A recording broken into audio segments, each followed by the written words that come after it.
अगर आप भी कुछ अच्छा सा हेल्दी सा और टेस्टी सा खाना चाहते हैं तो बस बेसिल सीड की पुडिंग बना लीजिए। बेसिल सीड को दूध में सोक कर लीजिए, उसके अंदर थोड़े से केसर के धागे, भीगी हुई बादाम, भीगी हुई अंजीर सबको कट करके उसमें डाल दीजिए।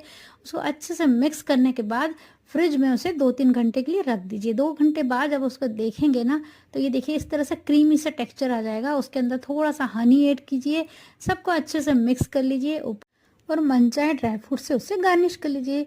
डिटेल रेसिपी मेरे यूट्यूब चैनल के लॉन्ग वीडियो पर जाकर आप देख सकते हैं। बस आप भी इसी तरह से बनाइए और एंजॉय कीजिए। अपने वेट लूज जर्नी में इसे ज़रूर शामिल कीजिएगा।